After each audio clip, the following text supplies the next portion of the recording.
હસમુખભાઈ બહાર જવા નીકળ્યા ત્યારે એના દીકરાની વહુ કહેવા લાગી કે અરે પિતાજી, તમારી બીપીની દવા પૂરી થઈ ગઈ છે એટલે લેતા આવજો। ત્યારે હસમુખભાઈ કંઈ પણ બોલ્યા વગર માથું હલાવીને નીકળી ગયા। સસરાજીના બહાર ગયા બાદ કિરણ એની 7 વર્ષની દીકરીને ભણાવવા બેસી ગઈ। કિરણના પિતાના પરિવારની આર્થિક સ્થિતિ સારી નહોતી, એના કારણે એ ઝાઝું ભણી શકી નહોતી, પરંતુ એ એની દીકરીને ભણાવી ગણાવીને આત્મનિર્ભર બનાવવા માંગતી હતી। એનો પતિ હિતેશ બસના ડ્રાઈવર તરીકે કામ કરતો હતો અને એનું એક અકસ્માતમાં મૃત્યુ થયું હોવાથી કિરણ એકલી પડી ગઈ હતી અને એના માથા પર ઘણી બધી જવાબદારી આવી ગઈ હતી। પતિના અવસાન બાદ ઘરની આર્થિક સ્થિતિ નબળી પડી રહી હતી અને ઉપરથી એની દીકરીના ભણતરનો ખર્ચો હતો, પરંતુ કિરણ ખૂબ બહાદુર હતી અને હિંમતવાળી હતી, એટલે એ હિંમત ન હારી। એક તરફ એના સસરા પણ વૃદ્ધ થઈ ગયા હતા, એટલે એ કોઈ પણ પ્રકારનો સાથ સહકાર નહોતા આપી શકતા।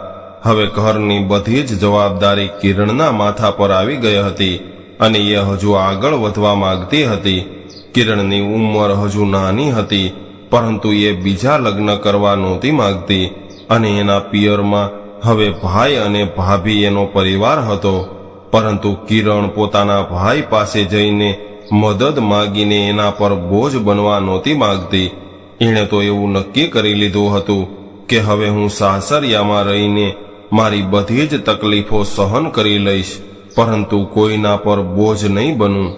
પતિના મૃત્યુ બાદ જ્યારે ઘરમાં આર્થિક તંગી થવા લાગી ત્યારે એક દિવસ એ એના સસરાજીને કહેવા લાગી કે પિતાજી, હિતેશે મને ડ્રાઇવિંગ શીખવાડ્યું છે, એટલે હવે હું ડ્રાઈવર તરીકે કામ કરવા માંગુ છું, જેથી કરીને આપણા ઘરની આર્થિક તંગી ઓછી થઈ શકે। પરંતુ આ વિષય પર તમારું શું કહેવું છે? શું તમે મને ડ્રાઈવર તરીકે કામ કરવાની પરવાનગી આપી શકો છો? ત્યારે હસમુખભાઈ ગુસ્સે થઈ ગયા અને કહેવા લાગ્યા કે વહુ, મારા પેન્શનના રૂપિયા હજુ આવે છે અને એમાંથી 2 સમયનું ભોજન મળે છે, એટલું ઘણું છે, પરંતુ મારા ઘરની વહુ આવી રીતે રોડ પર ડ્રાઈવર તરીકે કામ કરશે તો સમાજ મને શું કહેશે? વહુ, હું મરચું રોટલો ખાઈ લઈશ, પરંતુ તને ડ્રાઈવર તરીકે કામ કરવાની પરવાનગી નહીં આપી શકું। સસરાજીના આવા શબ્દો સાંભળીને કિરણ ઉદાસ થઈ ગઈ અને ત્યાંથી નીકળી ગઈ। હવે રોજ રોજ ઘરના ખર્ચા વધી રહ્યા હતા, કારણ કે મોંઘવારી પણ વધતી જઈ રહી હતી। એક બાજુ દીકરીની સ્કૂલની ફી અને એના અભ્યાસનો ખર્ચો હતો, તો એક બાજુ પિતાજીની દવાનો ખર્ચો હતો। આ બધું માત્ર પેન્શનમાંથી પૂરું નહોતું પડતું। ત્યારે કિરણે ઘણો બધો વિચાર કર્યા બાદ એક એવું પગલું ભર્યું જેનાથી એના સસરાને પણ ખોટું ન લાગે અને ઘરમાં રૂપિયા પણ આવી શકે અને ઘરનો ખર્ચો સારી રીતે નીકળી શકે। હસમુખભાઈને બીપીની પ્રોબ્લેમ હોવાથી કિરણ એને નિયમિત દવા આપતી હતી અને એની એટલી બધી દેખભાળ રાખતી હતી કે ક્યારેક તો હસમુખભાઈને એવું લાગતું કે આ મારા દીકરાની વહુ નહીં, પરંતુ મારી સગી દીકરી છે। એક દિવસ કિરણ સવારમાં ઉઠી અને રસોડામાં જઈને ધીરે ધીરે દીકરીના નાસ્તાની તૈયારી કરી રહી હતી।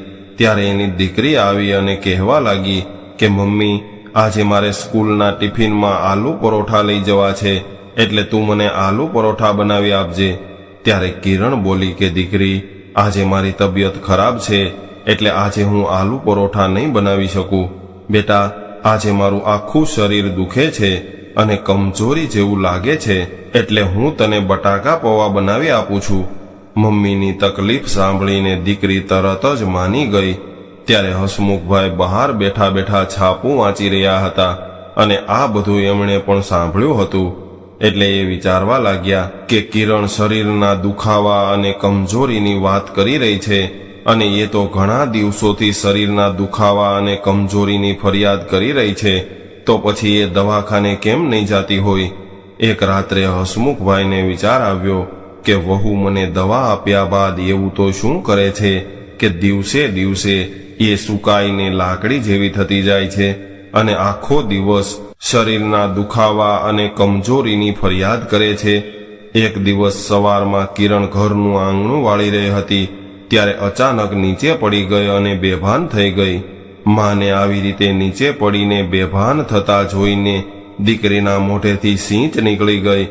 દીકરીની સીંચ સાંભળીને હસમુખભાઈ તરત જ બહાર આવ્યા અને ઉતાવળ કરીને રિક્ષા બોલાવી અને વહુને લઈને હોસ્પિટલ પહોંચ્યા.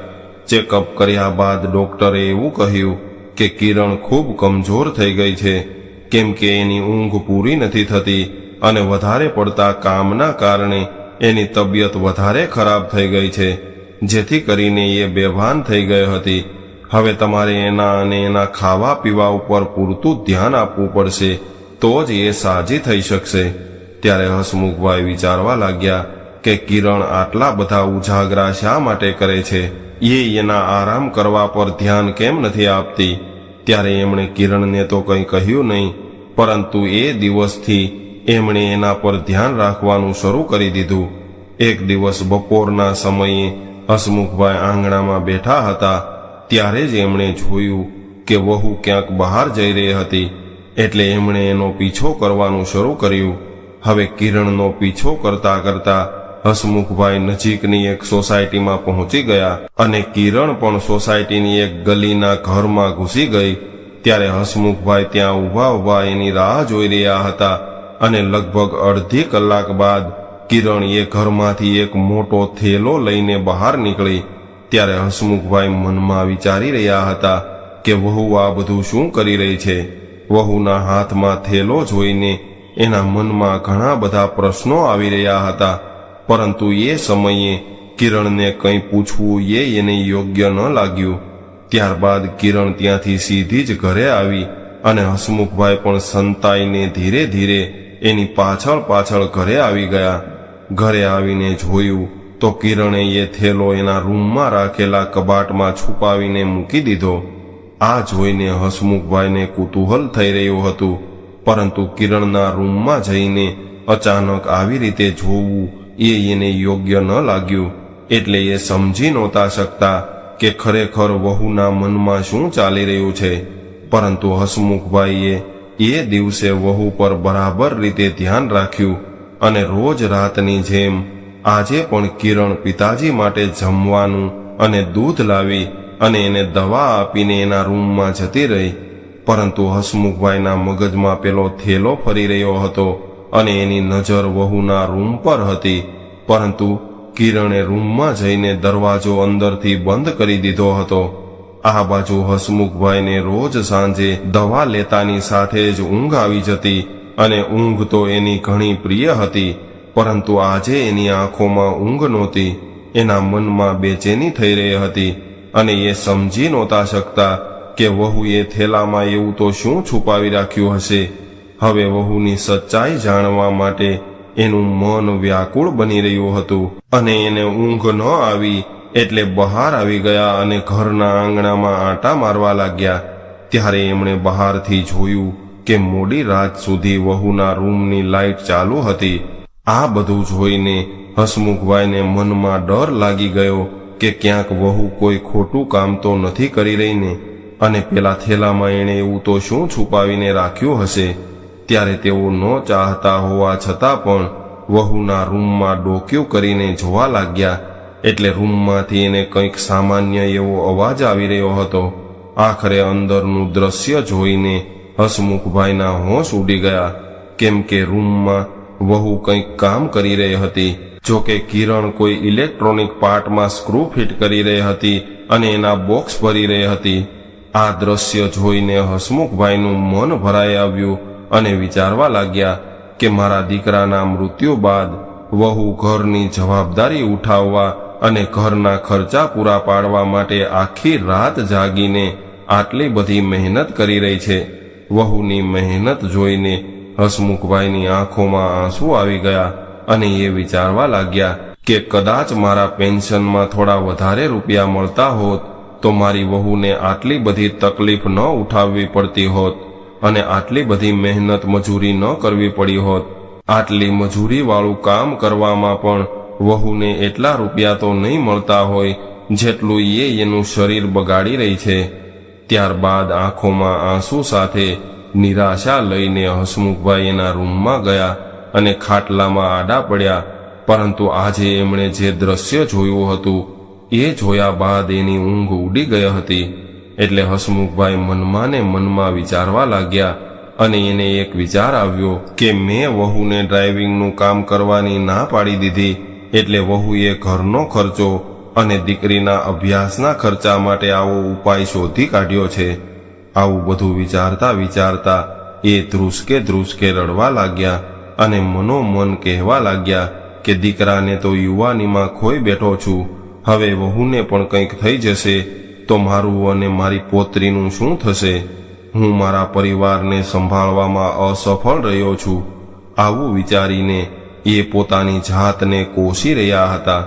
બીજા દિવસે સવારે જ્યારે કિરણ ઉઠી તો એણે જોયું કે એના સસરાએ ચા નાસ્તો પહેલાથી જ તૈયાર કરી નાખ્યો હતો અને વહુને જોતા જ હસમુખભાઈ કહેવા લાગ્યા કે કિરણ, બેટા ચા નાસ્તો કરીને મારા રૂમમાં આવ, મારે એક ખૂબ જરૂરી વાત કરવી છે. આવું સાંભળીને કિરણ ચોંકી ગઈ અને જોતી રહી ગઈ, કારણ કે આજ સુધી ક્યારેય એના સસરાએ એની સાથે આવું વર્તન નહોતું કર્યું. થોડી વાર બાદ કિરણ ચા નાસ્તો કરીને સસરાના રૂમમાં પહોંચી ત્યારે હસમુખભાઈ કહેવા લાગ્યા કે કિરણ, હવે હું જાણી ગયો છું કે ઘરના ખર્ચા પૂરા કરવા માટે તું કેટલી બધી મહેનત કરી રહી છો અને એના કારણે જ તું આટલી બધી કમજોર થઈ ગઈ છો.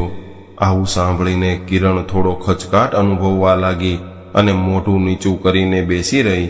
ત્યારે હસમુખભાઈ ભારે ગળા સાથે કહેવા લાગ્યા કે વહુ, બેટા આવું કેવી રીતે ચાલે? મારા હોવા છતાં પણ આખા ઘરની જવાબદારી તારા એકલા ઉપર આવી પડી છે, પરંતુ હવે મને મારી ભૂલ સમજાઈ ગઈ છે. દીકરી, જીવનમાં સૌથી વધારે મહત્વ આપણા પરિવારનું હોય છે. પરિવારની મૂળભૂત જરૂરિયાતો પૂરી કરવી એ ઘરના દરેક સભ્યોની ફરજ હોય છે. દીકરી, આપણા ઘરની આબરૂના નામે આપણા પરિવારને બરબાદ ન કરી શકાય. દીકરી, હવે મને સમજાઈ ગયું છે કે આ મોંઘવારીમાં મારા પેન્શનમાંથી ઘરનો ખર્ચો ચલાવવો ખૂબ મુશ્કેલ છે અને હવે તો દીકરીના ભવિષ્ય માટે પણ વિચારવું જોઈએ. એટલે હું તને ડ્રાઈવર તરીકે કામ કરવાની પરવાનગી આપું છું. બેટા, મારા આ વૃદ્ધ શરીરમાં એટલી તાકાત હોત તો હું કોઈ પણ કામ કરીને તારી મદદ કરત, પરંતુ આ શરીર હવે સાથ નથી આપી રહ્યું, એટલે મારાથી થાય એટલી હું તને ઘરના કામ કરવામાં મદદ કરીશ. આટલું સાંભળતા જ કિરણની આંખોમાં ખુશીના આંસુ આવી ગયા અને એ એના સસરાના ચરણ સ્પર્શ કરીને આશીર્વાદ લેવા લાગી અને કહેવા લાગી કે પિતાજી, મારી સાથે તમારા આશીર્વાદ હશે તો બધું જ સારું થઈ જશે. પિતાજી હિતેશ હતા અને જ્યારે એ ફ્રી રહેતા ત્યારે ઘણી વાર મને ડ્રાઇવિંગ કરવાનું શીખવાડતા હતા, એટલે મને ડ્રાઇવિંગ કરતા સારી રીતે આવડે છે અને આજે એ આપણી સાથે નથી રહ્યા, પરંતુ હું એનું કામ કરીને આપણા પરિવારનું ગુજરાન ચલાવી શકું છું. ત્યારે હસમુખભાઈ ગર્વથી વહુને આશીર્વાદ આપીને કહેવા લાગ્યા કે આજથી ઘરની અને દીકરીની જવાબદારી હું સંભાળી લઈશ અને કામ કરીને ઘરે આવતા જ તારે આરામ કરવાનો છે. તારે તારા શરીરનું ધ્યાન રાખવું પણ ખૂબ જરૂરી છે. સસરાની આવી વાતોથી કિરણ ખુશ થઈ ગઈ અને વિચારવા લાગી કે ભલે મોડા પણ મારા સસરાજીએ મારી વાત સમજી લીધી છે અને હવે હું મારા જીવનમાં ખુશીથી આગળ વધી શકીશ. ત્યારબાદ કિરણ લક્ઝરી બસનું ડ્રાઇવિંગ કરવા લાગી અને સારું એવું કમાવા લાગી અને પોતાની કમાણીથી ઘરનો ખર્ચો અને દીકરીને અભ્યાસ કરાવવા લાગી અને દીકરીના ભવિષ્ય માટે વિચારવા લાગી. તો મિત્રો, આજની સ્ટોરી તમને કેવી લાગી કોમેન્ટમાં જરૂર જણાવજો અને પસંદ આવી હોય તો વિડીયોને લાઈક, શેર અને નવા હોય તો ચેનલને સબસ્ક્રાઇબ જરૂરથી કરજો. હર હર મહાદેવ.